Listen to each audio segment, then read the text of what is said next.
शामिल हो और उनका तारुफ आपसे कराना चाहूंगी। मेरे साथ मेजर डॉक्टर मोहम्मद अली शाह साहब, डिफेंस एंड स्ट्रैटेजिक एक्सपर्ट मौजूद हैं। प्रियंका रानी जी, सोशल एक्टिविस्ट हमारे साथ मौजूद हैं और लोग भी चर्चा में शामिल होंगे। आप लोगों का इस्तकबाल है इसी सिलसिला में। सबसे पहले मेजर साहब, मेरा सवाल आपसे है, सीमा हैदर इतनी उलझती हुई कहानी क्यों बनती जा रही है? क्या आपको लग रहा है क्या ये महज प्यार मोहब्बत का मामला है या इसके पीछे कोई साजिश है? जी देखिए, आप अगर मेरे से पर्सनल हो जाए तो मुझे लग रहा है कि इसके पीछे साजिश है। और अगर पूछेंगे क्यों, तो मैं जरा लॉजिक दे देता हूँ क्यों।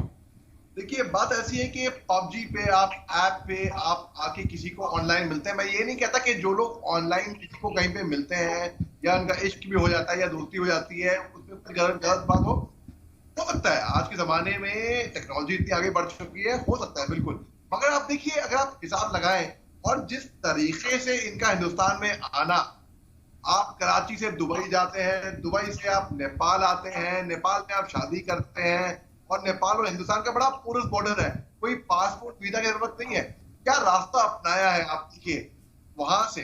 ठीक है, इसके अलावा इन्होंने अपना मोबाइल बिल जमा किया था, मालूम पड़ा, और मालूम पड़ा इनको उसी टाइम पे पासपोर्ट मिल गया था। और 70,000 का मोबाइल रखना, 70,000 रुपए का मोबाइल रखना हिंदुस्तान पाकिस्तान में, आप देखा है कि कितनी इकोनॉमी गिरी हुई है। हिंदुस्तान में बड़े रईस लोग रखते हैं 70,000 का मोबाइल, आप 70,000 का मोबाइल रखते हैं वहां पे, ठीक है। इसके बाद आप पबजी पे आप आकर मिलती हैं और मालूम कहा जा रहा है इन्होंने और भी कर्मचारियों को ऑनलाइन संपर्क करने की कोशिश की। आप आते हैं हिंदुस्तान 4 बच्चों के साथ, 1 नहीं, 2 नहीं, 3 नहीं, 4 बच्चों के साथ आप हिंदी बोलते हैं शुद्ध। ये बड़े से बड़े हिंदी टीचर, बड़े बड़े महाविद्यालयों में ऐसे नहीं बोल पाते। इस तरीके से जैसे लग रहा है कि इनको ट्यूशन सिखाया गया है, बाकायदा एक चीज सिखाई गई है। और जिस तरीके का कॉन्फिडेंस है, हर चीज कॉन्फिडेंटली जवाब देना, ये ट्रेनिंग के नहीं आता। ये कोई आम भरोसेमंद कोई आदमी आके हमारे यहाँ हिंदुस्तान में किसी को फंसाना इस तरीके से, मुझे लगता है का 100% दाल कुछ काला है। फिर घड़ी घड़ी अपना बयान, आप अटक नहीं अपने बयान। आपने कहा कि आपकी उम्र है 24 साल, पासपोर्ट पे दिखा 21 साल। आप कहते हैं आपका भाई पाकिस्तान फौज में हवलदार है, भाई वो पिछले साल ही फौज में भर्ती हुआ है। अब पता नहीं था जल्दी हवलदार कैसे बन गया, या कोई डबल ट्रिपल प्रमोशन हुई, या हवलदार मतलब नहीं पता। जब कोई इंसान झूठ बोलता होता है ना, या कहीं खुराक पक्का छोड़ता है 100% आज सामने आ ही जाता है। अब बस सवाल आता है टाइम का, कितने टाइम के बाद इनका पूरा सच्चा पर्दाफाश होगा। आप देखिए, मैं इसलिए नहीं कह रहा क्योंकि इनका भाई फौज में है, चाचा फौज में है, मैं इसलिए भी नहीं कह रहा। मैं कह रहा हूं ठीक है, given the benefit of doubt, हो सकता है इसके लफड़े में कोई पड़ गया हो सकता है, लेकिन इस सारे कोइंसिडेंस और आप ठीक है। बार बार मेजर साहब, जो बातें आप बता रहे हैं वो बहुत इंपॉर्टेंट है। यहाँ मेजर डॉक्टर मोहम्मद अली शाह साहब, मेरा सवाल आपसे है, सीमा हैदर जो वाया नेपाल इंडिया में दाखिल हुई है, क्या ये एक लूप होल्स को भी हमें बताता है कि कोई भी क्या इंडिया में वाया नेपाल दाखिल हो सकता है? क्या हमारी सरहद पे जो चौकसी होनी चाहिए वो नहीं है, महज इसलिए कि नेपाल से हमारे घरेलू रिश्ते हैं? इसे हम पॉजिटिव लें, नेगेटिव लें या एक अलर्ट के तौर पर लें? जी देखिए, आपका बड़ा अच्छा सवाल है। और क्योंकि मैं खुद नेपाल गया हूँ, आया हूँ, मैं भूटान भी गया हूँ, आया हूँ, बिना किसी पासपोर्ट और बिना किसी वीजे के, क्योंकि हमारे बड़े अच्छे ताल्लुकात हैं उनसे। जो बाकी बांग्लादेश भी गया हूँ मैं, बांग्लादेश में पासपोर्ट वीजा की जरूरत पड़ती है।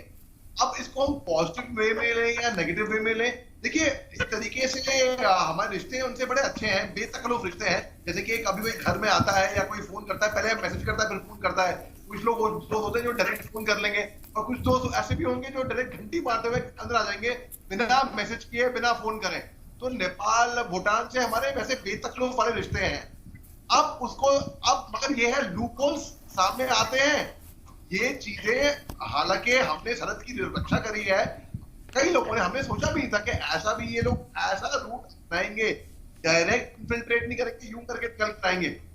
तो इसमें मेरे को 100% मेरे को शक क्या, मेरे को क्या दिल कहता है कि भाई मेरे को दाल में काला है, 100% है। अब इनको अगर डिपोर्ट कर दिया, डिपोर्ट करके पाकिस्तान की सरकार इन पे कार्रवाई करेगी? मुझे लगता नहीं करेगी, क्योंकि भेजा तो उनको नहीं होगा, भेजा तो नहीं होगा। तो हमें अच्छी तरीके से इंट्रोगेट करना है। ये मुझे लग रहा है हार्डकोर, हार्डन, जैसे कि प्रियंका जी ने बताया, बच्चे भी जय श्री राम के नारे लगा रहे हैं। अरे बच्चों को क्या पता, बड़ी अच्छी बात है, लगाना चाहिए, अच्छी बात है। मैं कह रहा हूँ अल्लाह अकबर अच्छी बात है, जय श्री राम भी अच्छी बात है, और ग्रेट, बेसिकली इसमें तो कोई शक की बात है ही नहीं। लेकिन जिस तरीके से इनका अंदर घुस आना, और देखिए फरवरी 2022 से इन्होंने 9 मरतबा अपना यूजर आईडी, अपना जो यूजर आईडी बन के नाम बदल किया है, फेक आईडी बनाया है इन्होंने कई बार। और जो सचिन मीना साहब है, भाई वो तो क्राइम है, क्योंकि किसी इलीगल इमिग्रेंट को आप पनाह दे रहे हैं, आप यही एक तरीके से इलीगल वो है, एक बहुत बड़ी गुनाह है ये इसमें इनको। जब आप 2 महीने बाद वकील के पास जाते हैं अपनी शादी रजिस्टर करने के लिए, क्योंकि डॉक्टरों से और वकील से छुपता नहीं है और छुपाते भी नहीं लोग अनुमान तौर पे, जब वकील साहब को बताया गया, वकील साहब ने रिपोर्ट करी, तब जाके ये सामने आया। ऐसा मेरे को कि भाई कैसे लोग, कितने लोग होंगे ऐसे लोग, ये रैकेट चल रहा है पूरा बाकायदा। और बात ऐसी है, क्योंकि हमारे रिश्ते नेपाल से, भूटान से, बॉर्डर्स हैं, उनको चलने दो, अच्छी बात है, हमें अच्छे ताल्लुकात से। लेकिन जो लूपहोल्स हैं, आपके सवाल पे आ रहा हूं मैं, जो लूपहोल्स हैं उनको हमको एक तरीका अपनाना पड़ेगा, को एडजस्ट कर देगा, ताकि कोई भी हिलाता हुआ मुल्क में ना प्रवेश कर दे तरीके से, इलीगल तरीके से, गैर कानूनी तरीके से। इतने उग्रवादी अगर ये इस एंगल तक सोच सकती हैं, जो उग्रवादी हैं, जो आप सोच सकते हैं उग्रवाद की, आतंकवाद की, हमने तो डील किया है उनके साथ फर्स्ट हैंड। हमने तो जो फ्लाइट बॉम्बर हैं जम्मू कश्मीर के, उनके साथ डील किया है फर्स्ट हैंड। हमने नॉर्थ ईस्ट के भी जो वहां पे इंसर्जेंट्स हैं उनके साथ भी डील किया है। अब आप देखिए जम्मू कश्मीर और नॉर्थ ईस्ट के जो लड़ते हैं वहां पे, उनमें फर्क बहुत है। जम्मू कश्मीर के आतंकवादी होते हैं, नॉर्थ ईस्ट के इंसर्जेंट्स होते हैं। और इस तरीके से जैसे घुसाना, बॉर्डर से वो रूट अपनाना, अभी इंस्पिरेशन जारी है। मुझे लगता नहीं इनको आसानी से छोड़ देना चाहिए, बिल्कुल। देखिए सचिन मीना की गलती भी इतनी होगी कि वो हनी ट्रैप हो गए बेचारे। और गलती ये भी है कि वो इश्क में इतने अंधे हो गए थे कि इन्होंने रिपोर्ट नहीं करी 2 महीने पहले। इनको बाकायदा अगर दिली मोहब्बत थी तो कानून लेकिन मेजर साहब, जब सीमा हैदर इतनी शातिर है, जैसा कि अनुमान लगाया जा रहा है, एक अंदाजा लगाया जा रहा है, सीमा हैदर के जो बयान सामने आ रहे, जो डॉक्यूमेंट्स से मिल रही हैं, चर्चा को आगे बढ़ा रहे हैं मेजर डॉक्टर मोहम्मद अली शाह साहब। जैसे कि ब्रेक पे जाने से मैंने पहले कहा था, गैर कानूनी तरीके से भारत की सीमा में दाखिल होना अपने आप में एक जुर्म है। और क्या सीमा हैदर उस सजा की हकदार हैं? क्या उसके लिए सख्त कानून के तहत उन्हें सजा मिलनी चाहिए? भले ही वो प्यार मोहब्बत के लिए सरहद पार करके आई हैं, लेकिन चोरी से दाखिल हुई हैं हिंदुस्तान में। जी देखिए, पहली बात तो जो मेजर जनरल राजन कोचर साहब ने कहा, मैं सुना, वो बहुत ही वरिष्ठ अधिकारी हैं और उनकी मैं बहुत इज्जत करता हूं। और क्योंकि वो बहुत सुलझे हुए आदमी है, बहुत ही विज्ञान, बहुत ही ज्ञानी आदमी है वो। तो इस तरीके से वो कानून से चलते हैं। तो उन्होंने इसलिए कहा होगा कि अभी फॉरेंसिक रिपोर्ट नहीं आई है, टेक्निकल रिपोर्ट नहीं आई है, साबित नहीं हुआ है। उनकी बात का मैं बिल्कुल कदर करता हूं, तो वो अपनी जगह पे बिल्कुल सही है। अब बात ऐसी है, सीमा हैदर भला ही जासूस हो या ना हो, पहली बात तो इन्होंने बिल्कुल 100% क्राइम किया है, घुसपैठ करना, भलाई इश्क से। ऐसे तो हर कोई बोलेगा हमें प्यार मोहब्बत है, हम इश्क करने आए हैं, ये करने। ऐसे तो जैसे कि प्रियंका जी ने बताया, ये एक सीमा हैदर की कहानी नहीं है। ऐसे तो कल को हम बढ़ावा देंगे, फिर हम प्रमोट करेंगे, ऐसे और आओ, हम कुछ नहीं हो सकता है पाकिस्तान से 100 सीमा हैदर हिंदुस्तान आना चाहती हो। पाकिस्तान की हालत को देखते हुए तो क्या 100 को एक्सेप्ट कर लें हम? जी, तो आपकी बात सही है। तो मतलब सजा तो पक्का मिलनी चाहिए। जब आप पनिशमेंट तो पक्का मिलनी चाहिए, क्योंकि आप कुछ गलत काम कर रहे हैं। आप खोल के, आपको मालूम है कि आज की तारीख में हिंदुस्तान और पाकिस्तान के रिश्ते कैसे हैं, ये भी मालूम है। फिर भी आप जानबूझ के आप गलती कर रहे हैं। भलाई मैं तो ये भी नहीं कह रहा, चलो मैंने बेनिफिट ऑफ डाउट दिया, मैं ये भी नहीं कह रहा कि आप जासूस हैं, पता नहीं, वो तो इन्वेस्टिगेशन बताएगी, वो तो इन्वेस्टिगेशन एजेंसी बताएगी। लेकिन किसी पाकिस्तानी नागरिक ने ये जानते हुए कि हमारे रिश्ते, हमारे ताल्लुकात अच्छे नहीं है, इलीगल तरीके से घुसना चाहा यहाँ पे। और ऑन द कॉन्ट्ररी, अगर वो सामने आती है कि भाई हाँ मैं हिंदुस्तान आ रही हूँ, मैं, बहुत लोग हैं पाकिस्तान के, बहुत लोग हैं क्योंकि पाकिस्तान ऑक्यूपाइड कश्मीर के लोग हैं जो कहते हैं कि भाई फाट लगा ली दादाजी। मैं जानता हूँ ये एक ये आरजू कासमी, उन्होंने ये ट्वीट भी किया था। पाकिस्तान के बहुत लोग हैं जो हिंदुस्तान आना चाहते हैं क्योंकि पाकिस्तान के हाल बहुत बुरे हैं। मैं तो ये, चले जासूसी कितना कर लेंगे मैं नहीं जानता, कोई जासूस आ भी जाए तो वो जासूस कितना भी कर लेगा मैं नहीं जानता, लेकिन गलत काम किया है इसमें कोई दो राय है ही नहीं। तो उस गलती के मुताबिक इन पे कार्रवाई होनी चाहिए। और मेरे ख्याल से अभी जो लोग कह रहे हैं कि बड़ी हैरस हो गई है क्योंकि इन पे कार्रवाई हो रही है, इन पे इंक्वायरी हो रही है, तो एक तरीके से उसको सजा मान लीजिए।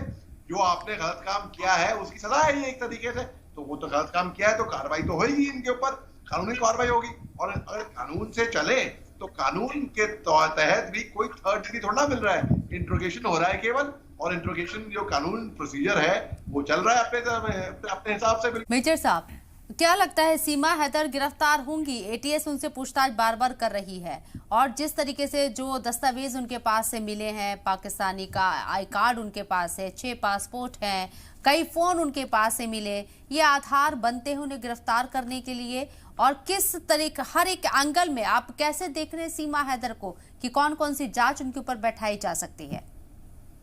जी, सबसे पहले तो अरेस्ट तो जरूर इसमें बनता है और करना भी चाहिए, इसलिए नहीं क्योंकि वो जासूस है कि नहीं है, वो साबित नहीं हुआ है अब तक, और मुझे उम्मीद है वैसे हो जाना चाहिए, वैसे अनुमान तौर पे, ठीक है। अरेस्ट इसलिए कर देना चाहिए क्योंकि ये इलीगल तरीके से घुसपैठ करके आई है, एक घुसपैठी की तरीके से। अब बात करते हैं कि जैसे कि प्रियंका जी ने बताया कि बहुत लोग इमोशनल सपोर्ट दे रहे हैं क्योंकि ये कन्वर्ट हो गई है हिंदुइज्म में, ठीक है, मर्जी है, हर एक को अपना वो फ्रीडम है दुनिया में, हिंदुस्तान में ही, दुनिया में कोई सा भी मजहब जो जिसको फेथ हो वो चुन सकता है, ठीक है, अच्छी बात है, करें उसको, हमें सबको उसका कदर करना चाहिए, उसका आदर करना चाहिए, ठीक है, अच्छी बात है। लेकिन देश की सुरक्षा सबसे पहले है, और जाहिर सी बात है ऐसा मालूम होता है कॉमन सेंस से, अगर मैं देखूं कि तीसरा आदमी बिल्कुल इनकी कोई कहीं पे मदद कर रहा है और वो इनके फादर, इनके फैमिली तो नहीं लग सकती मेरे को। अब कहते हैं साबित, कोई चोर नहीं होता जब तक साबित ना किया जाए, ठीक है, साबित होएगा शायद, और मगर बिल्कुल कार्रवाई होनी चाहिए और अरेस्ट कर देना चाहिए क्योंकि ये इलीगल तरीके से आई, वो ही अपने आप में गुनाह है। अगर आप जासूस के तौर पे उसके तहत इंडियन पीनल कोड के तहत तो आप वहां पे अरेस्ट नहीं कर रहे हैं, अरेस्ट करिए कि आप किस तरीके से घुसपैठ किया, आप औरों को भी रास्ता दिखाया। बाहर सीमा हैदर एक पहेली बनी हुई है मेजर साहब, जिस तरीके से लगातार जो नई नई बातें निकलकर सामने आ रही, खुलासे हो रहे हैं, सीमा हैदर को कटघरे में खड़ा कर रहे हैं, इससे इनकार नहीं किया जा सकता है।